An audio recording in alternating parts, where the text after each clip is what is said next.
Good evening, everyone, and welcome to another fantastic show of the Celebrity Creators. How are you doing tonight, Kathy? Brian, I am doing awesome. How about you? I'm excited about our guest. I am jazzed. I'm doing fantastic. Thanks so much for asking. We have a wonderful guest on tonight, as you will see, coming from a land far, far away. But before we get into all that, I would first like to introduce you to this lovely lady to my left, to your right as you're viewing on the celebritycreators.com. Her name, as you can see, is Kathy Stover. Now, Kathy has a veritable cornucopia, an abundance, an absolute wealth of experience in the world of business and marketing. Man, that was kind of hard to say. I haven't done that kind of talk in a long time. She has over 25 years experience as an operations manager and sales manager, all at a Fortune 500 company, which, that's impressive enough, but there's more. Her corporate career ended 6 years ago as she retired by choice, as she decided to pursue her passion by enlisting her over 20 years of experience as an internet and network marketing entrepreneur to work from home. And she's branched out even farther from that. She's been an extremely successful affiliate marketer with experience dating back to the early 90s. So you're going to see this commonality of marketer coming through all the time. On top of that, she has also excelled in network marketing, also known as MLM, dating back to the mid-'80s. In fact, that's where she and I met. It wasn't at a NASCAR track across the way like a lot of people think. No, it was at a network marketing event, but that's a story for another day.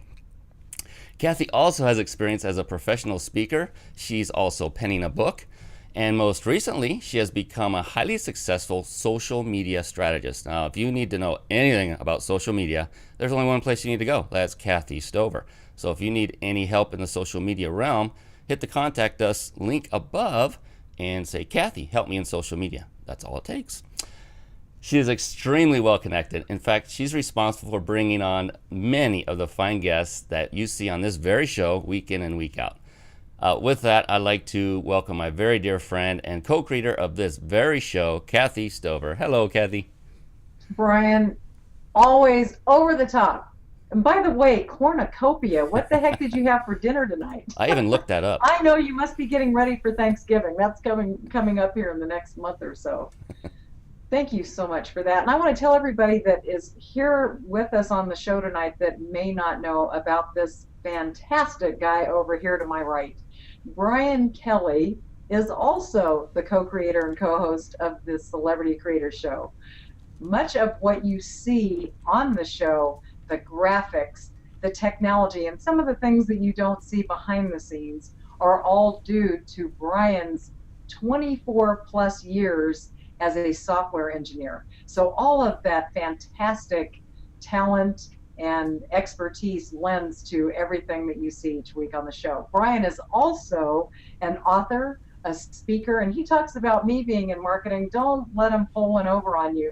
Brian is also very adept at affiliate marketing, at social media in both Twitter, Facebook, LinkedIn, YouTube, and the new Google Plus. And we're excited about what's happening in that platform these days.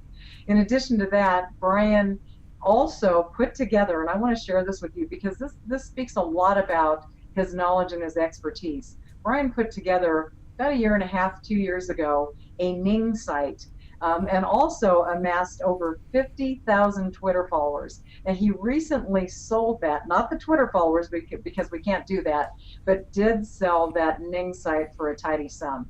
So I just want to let you know that anything that Brian puts out there about me, the combination together absolutely is smooth and flows, and the expertise that he brings to the show, along with his integrity, is absolutely over the top. Brian, I'm excited to share another Tuesday night with you.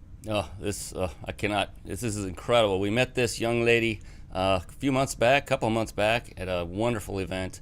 We would like to bring her on very, very quickly. First, we're going to give you a little background. And before we start, she is coming to you live from England. That's right, from Essex, England, which is about 20 miles or 20 minutes away from London, if I got that right. With a corporate career of insurance broking spanning more than 25 years, Kay got to a point where she knew a lot of her clients found themselves stuck, frustrated, confused, and fed up. She wrote, "What had got me where I wasn't going to get me to where I wanted to go." At 37, Kay realized she would be sitting in the same seat at her desk with a balloon hanging off the back of her chair saying, "Happy 40th birthday." Well, we've all been there, huh? Everything changed. Now she has a very different type of conversation. This is what she is passionate about now. She shows her clients how to avoid sabotaging their own career progress like she nearly did. Kay is a savvy, influential communications expert who helps people boost their results and relationships with more powerful, influential language and strategies everywhere in their lives. Ladies and gentlemen, coming to you live from England is Kay White. Welcome to the show, Kay. How are you doing? Oh, thank you, Brian and Kathy. It's lovely to be with you. Thank you very much for inviting me on your show. We are so excited to have you. And so you are, what, like 8 hours ahead of us? Yeah, I'm 8 hours ahead of you. You can see it's quite dark. Well, it's dark, and we've got the best lighting we can get. It's 2 a.m. in the morning. It's amazing what some lighting and a bit of hair and makeup can do for you. You look absolutely gorgeous.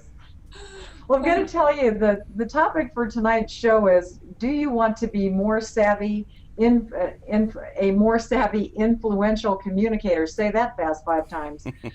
I think that I can answer that. Most of us would say yes, right? But what would you say would be the number one thing to becoming a savvy, influential communicator?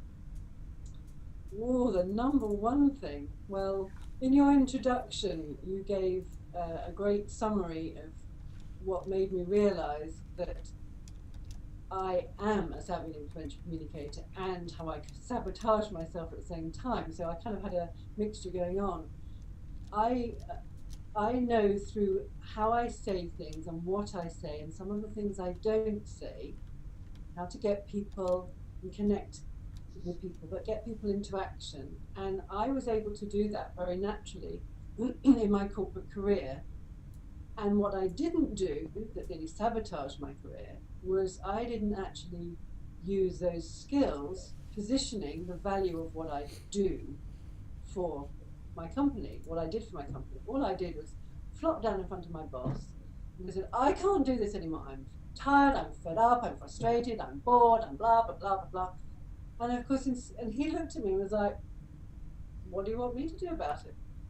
And in that moment, I realized that all of the skills of being able to, connect, to get people to understand what you want in a way that I threw all that up in the air and just gave all my power away to someone who, in reality, was the best one in the world, was only really interested in his own career progress. Right. So my passion, and he has, interestingly, we have worked together in my new life now because he himself has gone up the corporate ladder, but at the same time has got a bit stuck with how you get people to connect with you and do what they need to do because they want to versus because you tell them to. So I now am able to do that for my clients. This is where the passion came from. It's like, I don't want anyone else to ever waste all their talent and all their skills and all of their experience just because they don't know how to verbalize it influentially, brackets, savvily. And I know we kind of covered this in the intro part, but what truly prompted you to start this type of business? Because it's quite unique. What would you say is the main reason? The main reason, that's a really good question. The main reason came from having lunch with someone. I'd left at that time and I was kind of thinking, I know I need to do something else, I just don't know what that something else is, but I know I won't find it out all the time. I'm doing all the other stuff at the same time at such speed. And I had lunch with someone who had worked with a consultant who'd helped him become, if you like, more human. He was a bit of an android. He was very good at, what he was, his job, and yet he was very, a little bit too impersonal, too clinical in the way he dealt with people. And I really mean dealt with people. He at a drinks or at a social function, he would just didn't know quite what to say, and his hair was always perfect, and people didn't ever go near him because he was sort of too perfect. And he had worked with somebody who had helped him kind of, shaken him up a bit, shown him a mirror of what he actually kind of was looking like and what was going on, played back to him some of the things he was saying. And he said to me, Kay, she really reminded me of you. Mm. She made me Ooh. feel comfortable. She made me laugh. She also was really laser beam honest. And have you ever thought about doing something like that? You can really make a difference. You can certainly make a healthy living, and you can do what comes naturally to you. I'm like, oh, that sounds like a good idea. So that is the honest, someone else, as we so, know. Other people can see in us our gifts often before we can. So that's a good question, Brian. I've got to say, I think that I worked with that same guy. Well, the android. Yes, there must be one everywhere. Yeah, and honestly, Kathy, I feel for people who are like that. And that word feel, I think there is such a lot that is lost from that person that they can bring to other people and that can help them literally, take off when they allow or when they give themselves permission to be more human. Being human is, being vulnerable, talking about yourself, laughing, finding commonality, taking a few more seconds to connect with someone versus just tell them what you want. These sorts of And I think that you just kind of hit the nail on the head there, because I think oftentimes that's just it. You were talking about vulnerability, and people have a fear of putting themselves out there because they're not sure how they're going to be perceived. Yeah. You know, for some folks, it's frightful. Well, I was saying to a client the other day, and it's a great quote by Oscar Wilde, who clearly was a pretty savvy communicator. And he said, you just have to be yourself. It's not exact perfect, but he said, you just have to be yourself. Everybody else is taken. I love that. Yes, I do too. So I know it's easy to say, and there's a lot of, people have a lot of expectations. Oh, I should be like this, and actually, it slows you down. Well, how do we know how to ask important questions, and when they should be intertwined within a conversation? Well, that's actually to answer. You said, if you were to have one thing, what's the one of the biggest things about being a savvy, and literally, and in the influencing part comes in, is being an expert at asking questions. Mm. Because I firmly believe you don't need to know the answers, you just need to know the questions to ask. And so to understand how to ask certain questions, when and why, and which ones is, well, that's been a huge, that's kind of the cornerstone of what I do, and it's what I did naturally before I kind of shone a spotlight on it, because I was always naturally nosy. So that's your gift. I have a big nose, but no, naturally nosy. Being, asking people a few questions. So what's that about for you, or how did you decide to do what you're doing, or, what did that mean, or what made you decide to do that?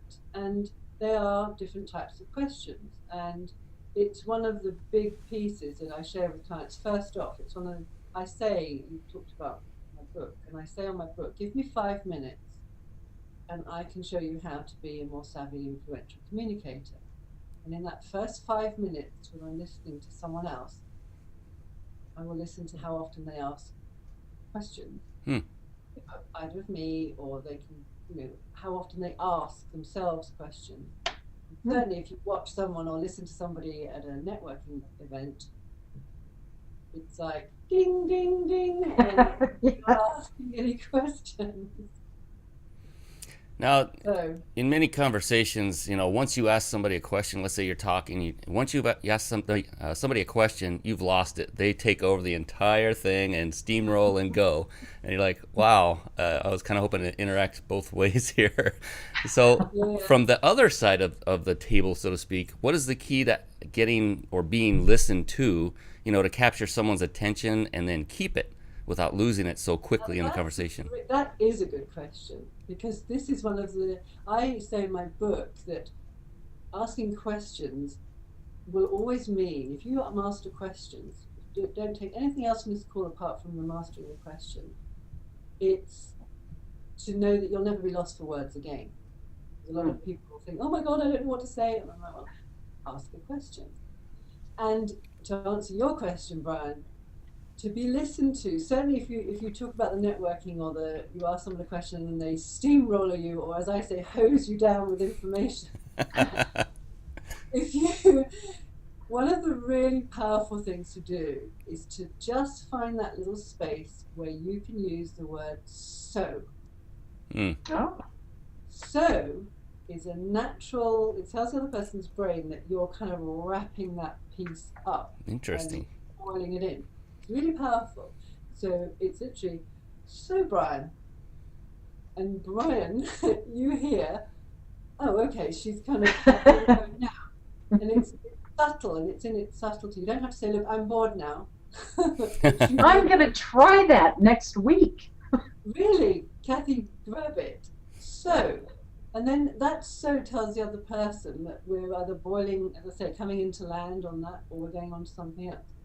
One of the things I will just share with you is that I have said it was a cocktail party actually, and I just thought to myself, this chap went from being interesting to rude, because he just kept telling me more and more about himself and how great he was and which car he drives and why he drives it. And so there came a point where I said, so David, which was his name, what would you like to ask me now? Oh, that's definitely putting it out there. And it's about the delivery. The so was the natural gap, and the what would you like to ask me was a natural question. And he and came up with some questions for me. But yeah. So I think that, that's interesting, because I think that the tone and the way that the whole conversation can go depends on how we respond or what words we interject, and those are some of the things that you teach, right? Absolutely. So how and why, you just kind of gave an example, but how and why is it good to be direct? You just gave one example, but can you give some others that might be helpful? Definitely. Kathy, one of the things we waste so much energy and time and ultimately money by going round and round the houses, by not saying what has to be said.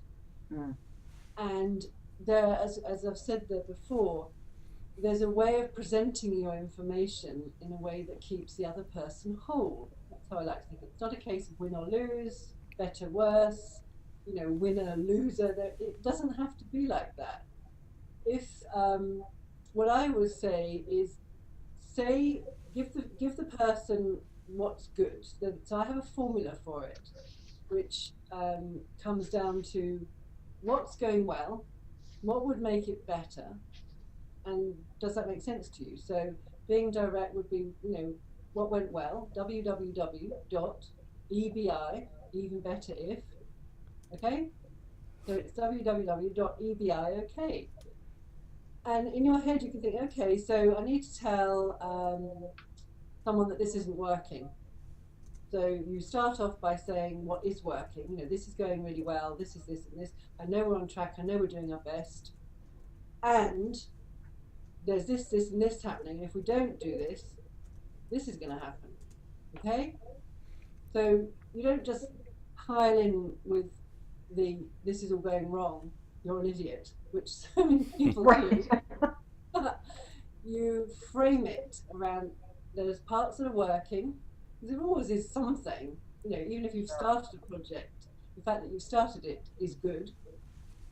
And if it's off track, then to bring it in is to put either side of it, the good stuff and then the actual what's going on. People actually appreciate when you tell them how it is. I really know that to be true. There's nothing worse than leaving a room full of people asking each other, what did you just say? Yeah. And that happens more often than you would think, really. Yeah. And that's Chinese whispers. And as we know, I don't know, I'm sure you have Chinese whispers at school, do you? Where you whisper something and then someone whispers it on.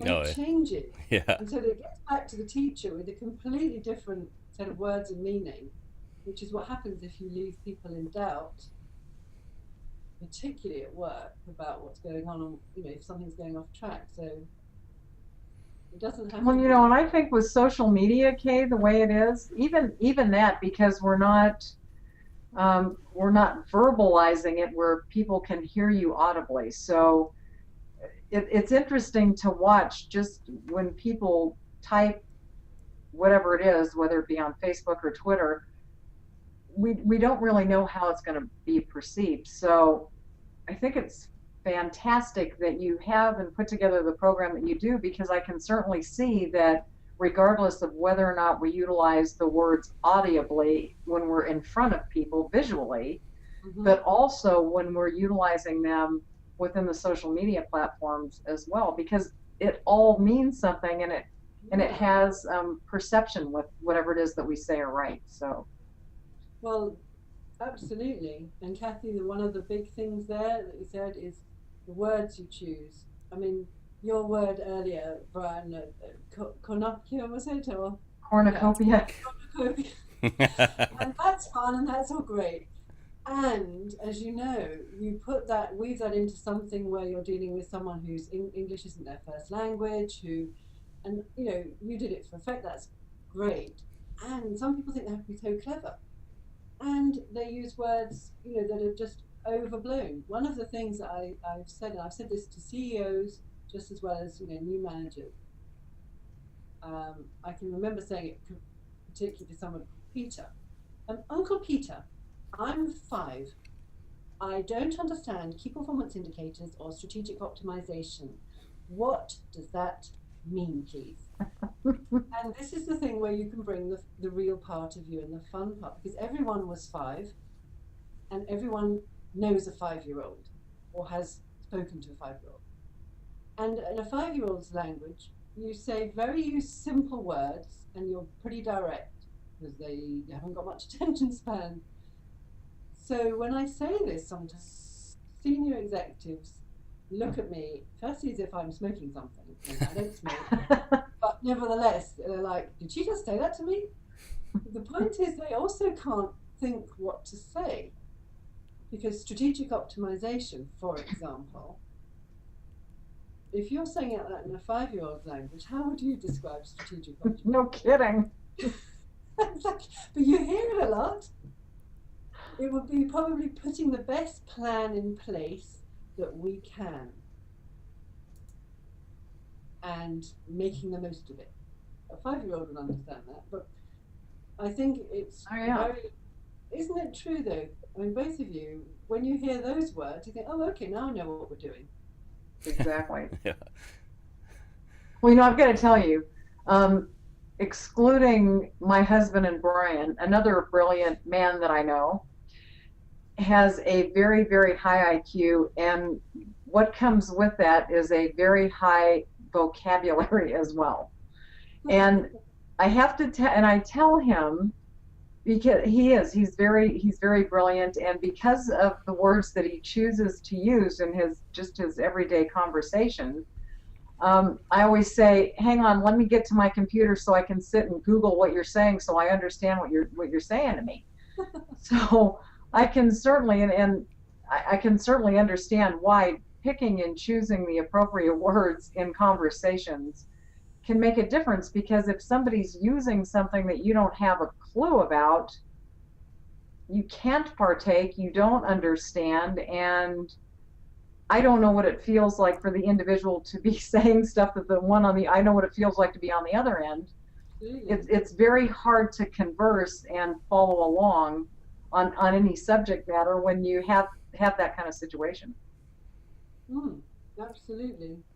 My, that was a veritable cornucopia of words there. Yes, indeed it was. I should get the word in again. Indeed is the biggest word you're going to get out of me. I know one of the things I say though, because with respect, in business, dealing with products that have those sort of words within their description, or in particularly working in government areas, and I have a number of clients who work in different services. And you have to be respectful for the area that they're working with. So what I always suggest is saying, strategic optimization is an example. So strategic optimization, and by that I mean just those words. By that I mean it's so simple, and you are coming across as someone who kind of gets that we're working with words that you may not want to use all the time. So by that I mean. Beautiful. A little bit earlier, well, before we go on to the next, we got to take a little, not really a break, but want to mention to everyone watching here that you'll see this gorgeous picture of Kay beneath us as we are here live, and after the live show. If you're watching this recorded, it's most likely above us. In either case, don't do this just right now, but after the show, click right on her nose, right on that picture, and that will take you directly to her Facebook page where you can connect with her and get more connected with her on a personal level. In addition to that, there is a banner beneath that where you can get to her website, Way Forward Solutions. Click on that, and there you will see much more in depth regarding the content we are talking about right this very moment.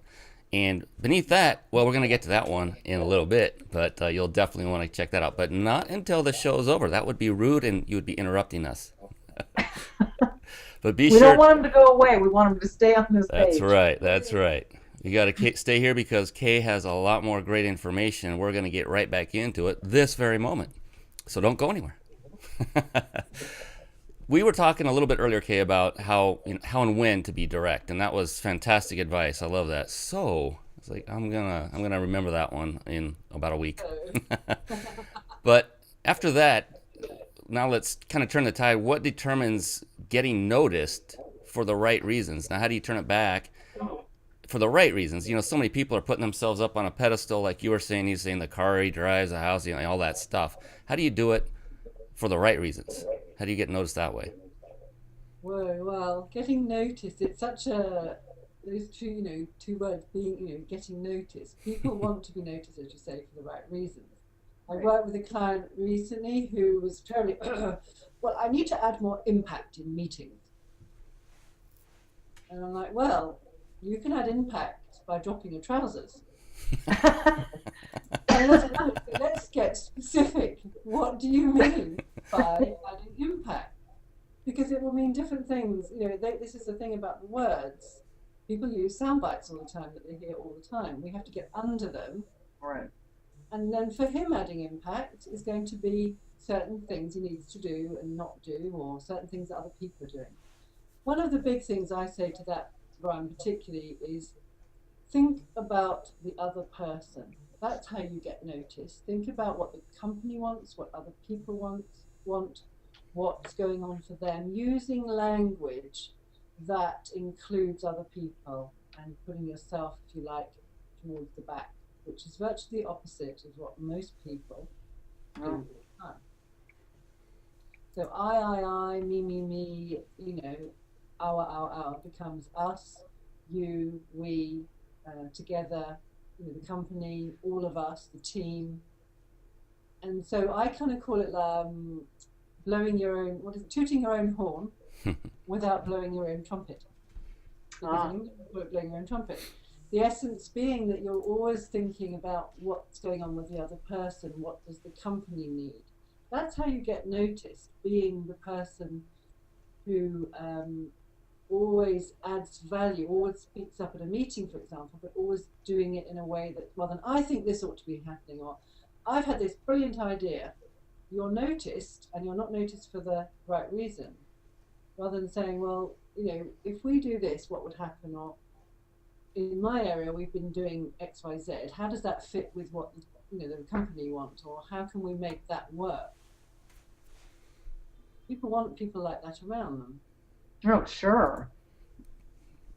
A lot better than taking the center stage and kind of stealing it away from everybody else. But one of the things that you said earlier, Kay, was the fact of asking questions, and that's part of it. And I have not read your book yet, and Brian and I both look forward to that. But I would think that if we have a mindset and go in with the thought of asking questions, that it will help those individuals that might tend to come into the conversation with "it's all about me" and turn it around to asking questions to find out more about the other individual.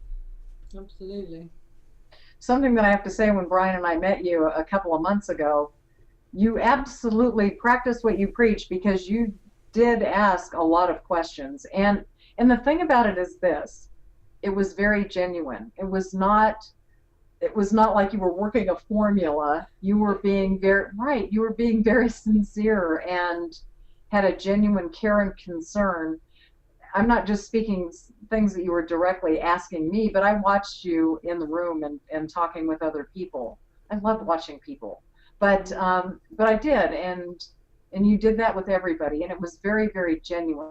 And I could see you working what it is that your gift is, that comes so naturally to you. Oh, thank you, Kathy. And you know what that you said in there that is particularly powerful is what asking questions does, apart from connecting you with somebody else, it buys you really precious time to decide what. Right. Oh, that's a good point. Absolutely. It really does. This is why I always say to people, if you struggle with going to meetings or networking or knowing what you want to come away with from a party, or you sit next to somebody at a wedding you've never met, I just don't know what to tell them. You don't have to tell them anything. Ask them a few questions. Use the word "so" when you're ready to eat your bread roll and move on. But the point is, you don't have to tell people anything. And I'm not suggesting that you want to withhold. But what I'm saying is, when you're going into a situation where you might be a little bit anxious or a little bit unsure about what the energy is going to be be comfortable asking a few questions. And in my book, I'm very clear about the types of questions to ask. It's really powerful to understand the difference in the types of questions that you ask and what happens when you ask them. So this is one of the savvy secrets, a simple savvy secret too. That sounds incredibly intriguing. So those of you watching, again, don't do this right now, but now you can see down at the bottom is a picture of her book. Definitely click on that and get a copy for yourself. I can't wait to get my hands on one, and I'm sure Kathy can't either, because we're often involved in these types of situations where this is invaluable information. We had a gentleman on our show, gosh, it's been a long time ago now, but Jabez Labret, a very similar concept, but not, I don't think, as detailed as you probably are going into it in your book, Kay, and that would take us to the next level, because all of this helps immensely. What you're saying, Kathy and I have, to a very small degree, put some of this in motion, and it works phenomenally. The relationships are stronger, conversations flow better. I like the "so" one though. I really like that one. And by that I mean, By that I mean, for those who spew some things that we don't, or if we are choosing to spew words that the other individual might not understand, like cornucopia. No. yeah. Or strategic optimization. Or strategic optimization, absolutely. Well, I wrote the book, and thank you for that, because it is so. They are, the simple subtleties of the day-to-day interactions make a huge difference to your success. They really, really do.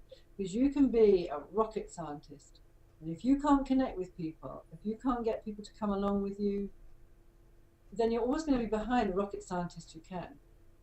You really are.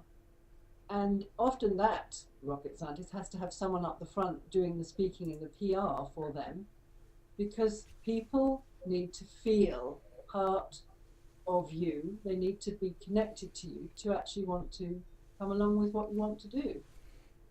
So I wrote my book. I'll just show you a quick picture of it. Yes, absolutely. Hold it a little closer. Well, the A to Z of being understood, or as you would say, the A to Z, and I like the A to Z. The A to Z, I literally knew off, as they say, the top of my head, the A to Z. It was so simple. I just wrote it down, and I still have the same piece of paper. Wow. And Q is questions.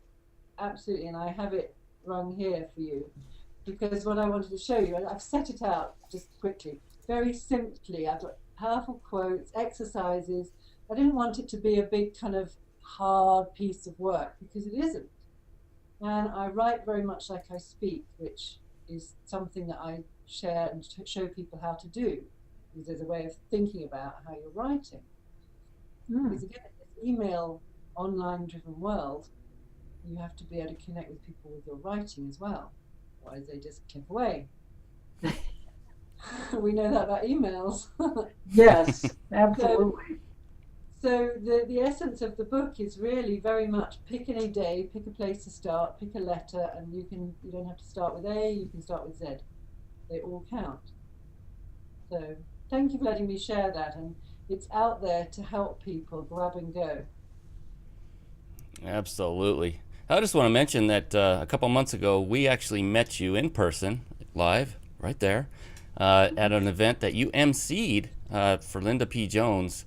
And Yeah. just want to let everybody know that this wonderful woman we are talking to right now, Kay White, is the wonderful woman we met in person at Linda's event. There's nothing phony or fake about Kay. She wears herself on her sleeve, and it's a good self. She's wonderful, kind, engaging, funny, everything you're seeing today and more, because, at an event, there's a lot more going on. It's big energy and all that. But Oh, absolutely. yeah, this is one of those true gems of a person that you definitely want to get in contact with. So I'm going to say it again and remind everybody. Click on her nose after the show and contact with her on Facebook. Yeah. And be sure to pick up a copy of her book, because I know Kathy and I will be doing just that. This is right down our alley. If you're an entrepreneur, a small business owner, networking is inevitable. You need to talk to people to grow your business. Then Kay is providing the absolute basics that you are going to need to get your business growing. And this is fantastic stuff. I can't thank you enough for providing this, Kay. Well, thank you for the opportunity to share it, because it doesn't have to be complicated. I mean, there's some super savvy things, of course there are, but you can get started straight off. One of the big things, I'm going to share this with you very quickly, it's just sprung to my mind, that you can do straight away today, is use people's names more, Kathy. Ooh, okay. Why in my book is yours truly, the power of your and therefore their name. If you hear your name, it cuts through the noise, Brian. It gets you straight, it gets the person's attention back to you. In a meeting, it's really powerful. You only have to, if you're running a meeting and everyone's kind of sitting there, what time's my lunch? Have I got time to go to the gym on the way home?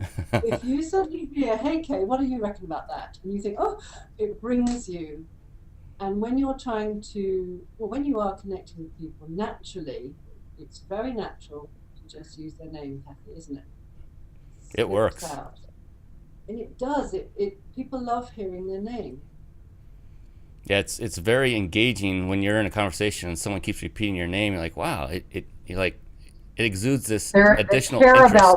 They care about me and have interest.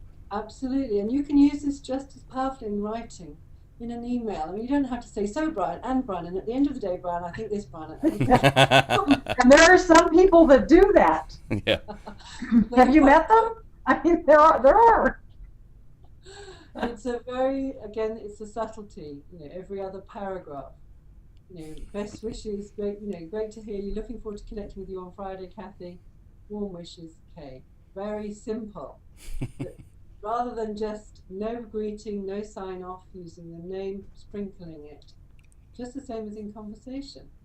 So are you saying you don't want to engage in a veritable cornucopia of saying their name over and over? If I think I know what you mean, yes. Well, I'm going to tell you this. With all of the beautiful things that Brian just said about you, he didn't mention, and you wear your heart around your neck. Yeah, I know. This is ironic that you said that. Maybe that's I do love bling, and I've said, Kathy and I had a couple of seconds. It's a very powerful piece, particularly for women, recognizing what your bits and pieces say about you. I don't wear big patterns. I'm quite, I'm 6 foot tall. And so if I wear big patterns, I look like a big kind of, chaos coming towards you. I wear very simple, plain colours. It's another piece of the communication. It's not, the part that's in the book, but it's a piece of how you put it all together. And like you said about my necklace, it's big and fairly simple, like me. Yeah, well, what we were talking about when we were at Linda Jones's event where we met Kay, she had the most fabulous jewelry every day. And not only are you statuesque and beautiful, but that just lit you up. So, I mean, it was just something, of course, maybe it's a girl thing, but it was fantastic. Well, it is powerful to know, Kathy. Thank you for that, firstly. The second thing is, like, it doesn't have to be complicated with my book. It doesn't have to be expensive. I picked this up at an airport. It was probably $20. It's just a case of thinking, that fits here. And this piece here for a woman is the kind of equivalent for a man for his tie. It kind of goes back to Oh, that's a good point. there's an energy thing here. And if there's nothing here, I look very different if I take this off. I certainly look very different if I take the scarf off. I have a long neck. And it's a part about putting yourself together, understanding the bits that you highlight and the bits that you don't. And why. That's good tips because, I wasn't thinking about a tie with a man. Oftentimes when we're out and even at events, men don't always wear ties nowadays like they Right. used to. Right. So, but when I think about that, when you do see somebody up on stage and they're speaking and they have a stylish tie on and, a nice jacket and it just kind of all comes together, it eludes something different with that individual. It's interesting. What do you feel about that, Brian? Yeah, I agree. I think it actually exudes a different level of integrity by default. It's very subtle. It's subconscious almost that if you see someone dressed to the hilt in a tie versus someone just take that tie off in the same exact suit and blazer and pants, it's a complete different look. Yeah. And different types of dress are, they are appropriate for different types of presentations Right. or for meetings or what have you. If you're casual, you don't need a tie. If you're going to be professional and you want to be looked at as professional and exude that confidence and integrity, then a tie is a good choice. But Kathy's exactly right. Very few men, or fewer and fewer, are wearing ties on a regular basis. I view them as like a nice looking lynch because they do get uncomfortable after a while. But there are times and places for them, and I definitely agree with everything you're saying about what you wear, what you accessorize with, can definitely change not only how you are perceived, but how you feel about yourself as well. I think that's the big piece. It's how you feel, what you feel comfortable in. Right. And interestingly, you use that word comfortable. For both of you, I mean, where you are sitting today and how I had a very corporate background, as we know, 20 years in insurance broking, the jacket, the shirt. I still wear shirts. I like, again, the collar. And I think a man looks good in a collar. It doesn't have to be a deal breaker, as they say, but they Right. feel different. And I now purposefully choose to wear less corporate types of outfits, more kind of, if you like, glam but comfortable, because it's less for other people. They find it easier to connect with me. I would agree. I'm more comfortable, but they find it easy to connect with me. And Well, I'm telling you what, I think when we go to the event we're going to go to later this week, I think Brian ought to wear a necklace. What do you think? yeah, can you send me that one with a heart? I'm Something gonna with put a little bling on it. This one in time. Yeah, if you've got a chest wig, it won't look quite so good. But Well, okay, I wanted to ask, we've been talking about questions and words, and so how important, and we've touched on it a little bit, but how important really are words in a conversation? And what two small words, because I know that you have something on that, would change everything? oh, so many to choose from. If I was to choose two, and I like that expression, grab and go, as far as just use this straight away and it's simple. The first thing I would say to you is watch your butt. And I mean Is that your bum? You're saying your bum butt? I'm saying watch your butt, and I know what I'm also saying. Okay. But the word but. Oh, okay. And I know that I'm mixing it up, I'm, for a bit of a giggle, but the word but, I think people remember it if I say what's your but. Because if you say but, what most people do is they say the good piece first, hey, it's great to see you. It's lovely to see you, Kathy and Brian, but it's the middle of the night and, my God, it took me ages to get up. That's all you'll remember. Mm, If I say to you, hey, it's the middle of the night and, it took a while to get up, but it's great to be with you and lovely to see you, mm, that's the bit you remember. interesting. So to understand that but, Wow. like a big eraser. And when I'm with big groups of people, I just have a pencil with a big eraser on the end. Oh, Because if you understand that what you say before the but, you effectively erase, and you leave in the person's ringing in their ears what comes after the but. Wow. powerful. That is powerful. But So be in oh, my book is but. I wasn't quite sure where you were going there. That's the idea. So, what two small words can change everything? So, but is the one word I would suggest that you grab and go with, work that one out, which way your sentences are. And if you find that you're starting a sentence and you're thinking, oh no, I've put the good bit out first and I'm going to follow up with the but, use the word and. It's like a bridge. Okay. I just wanted to give people as much as we can, rather than, so if you say, oh, it's great to see you, and it was a struggle to get up, that's less, it's all still connected. ah, Yeah, it's not quite as, doesn't sting as much. Yeah, exactly. So you can choose. So you can either position it and think about what you put out first. If you find that you've started in the traditional way, which is the good stuff first, then the but, use the word and instead. And the two words that you said, how did you actually say it, Kathy? The two words that change everything, or? What are the two small words that can change everything? Okay. Those two words are thank you.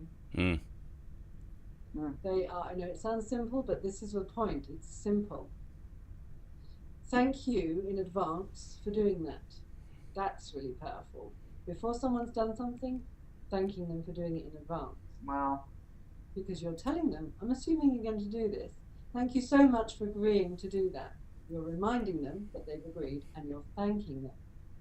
Thank you for sharing that with me. Thank you for telling me. Thank you for whatever it is. Thank you. And I say thank you more and more, and it's a bit like somebody's name. And I know what people say about the attitude of gratitude, of course, mhm. but I'm saying at the same time, and I'm saying but at the same time, naturally in your conversation, you can thank people. It makes you feel good and it makes them feel good. Yeah. Wow.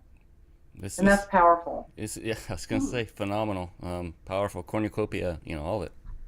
Thank you. Oh the my word, gosh. the word for the When you day. put these together, I said actually in my book, and it's so true, that it's a little bit like a casserole. You infuse all these ingredients together and you mix them all up and then you make them your own because you don't always follow the same recipe. You've kind of put in the recipe that works for you. Because suddenly it's not any one thing that will change, but the combination and the repetition of using them. I had a client tell me that she virtually burst into tears because she came out of a meeting and she said, I felt so comfortable. I felt so much better. She was using their names. She was asking questions naturally. She was using the word and instead of but.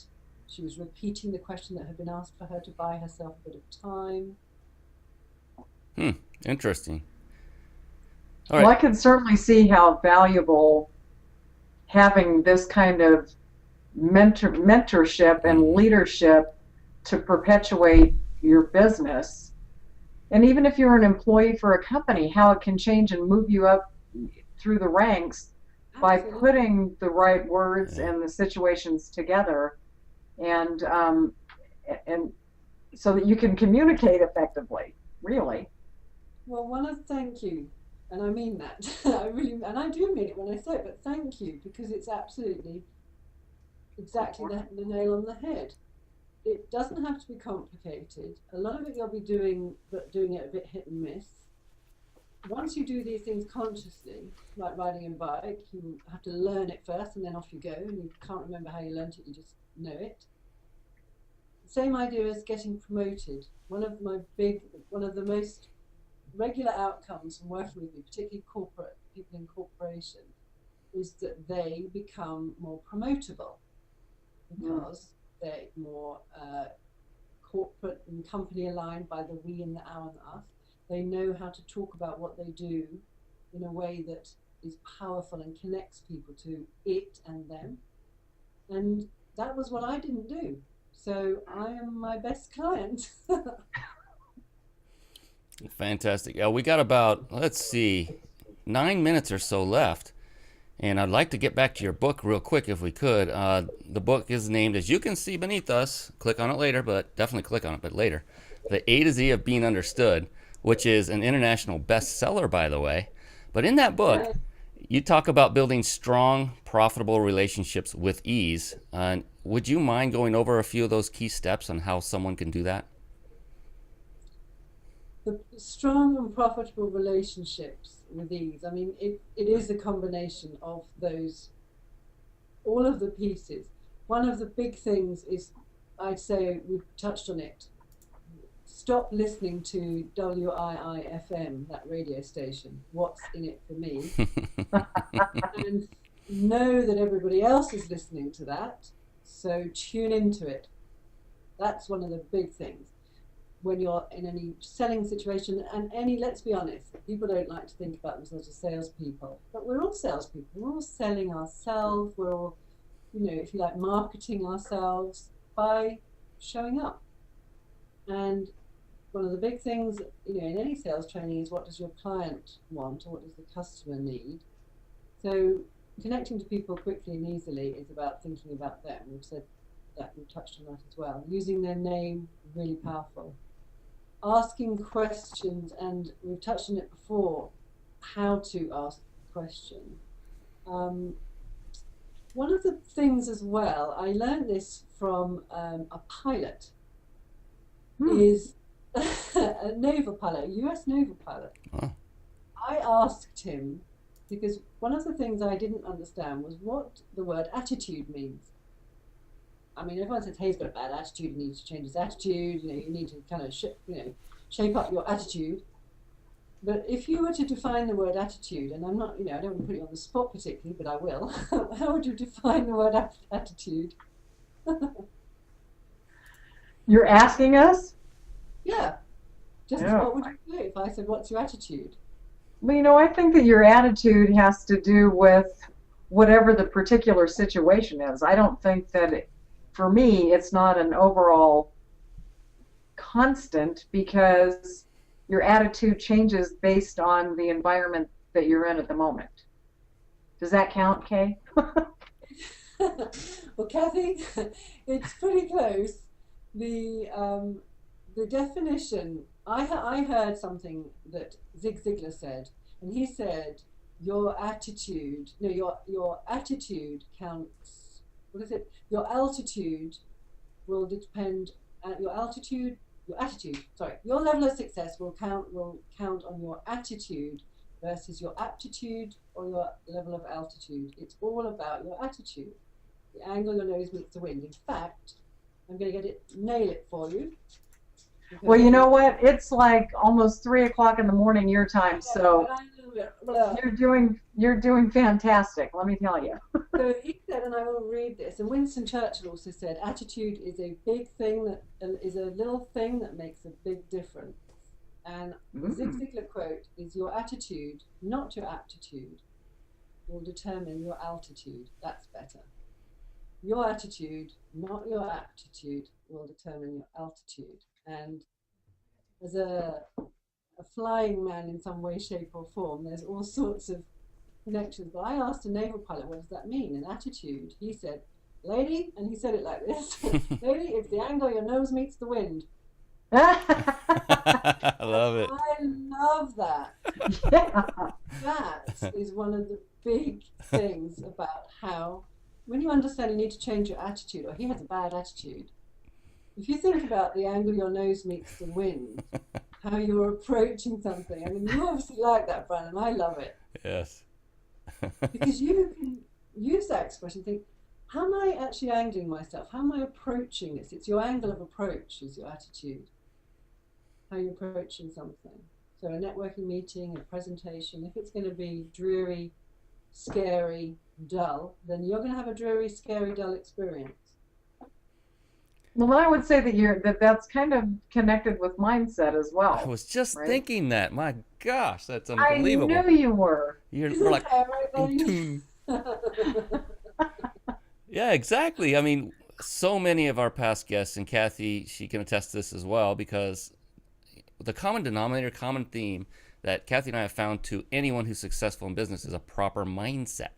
And attitude is the same exact, it's right down that same line, that veritable cornucopia of types of thinking. But this is perfect because you're taking not just the mindset, but you're adding to it how to communicate with that mindset already in place. So this is a great 1-2 punch where now we have the mindset, which is the most all-important part of anyone's success, as Kathy and I have learned through our 78 past shows now. Now you're adding more detail to that. And now, because to be an effective business person, you must be an effective communicator. And who better to tell everybody but Kay White, because my gosh, you just lit up a light bulb, and that was fantastic, Kathy. Exact same moment. I was like, mindset. Perfect. Absolutely perfect. Well, sorry about the stumbling, but as you say, it is a little bit early. But I know, I love that expression. I said to this new naval pilot, his name was Kurt, I'm using that in my book. Thank you. You've nailed it for me. The angle your nose meets the wind. Love it. That's fantastic. Well, Brian, were you going to show the information? Kay, Yes. and I just have to let everybody know, before we get started with the show, she has offered something to our viewers. So, Kay, do you want to set the stage a little bit, and Brian can put some information up about it? Oh, thank you, Kathy. Well, we've all discussed and quite vociferously, as we've talked about it a lot, the power of questions. And in my book, The A to Z of Being Understood, the Q was always questions. That was one of the first letters I filled in.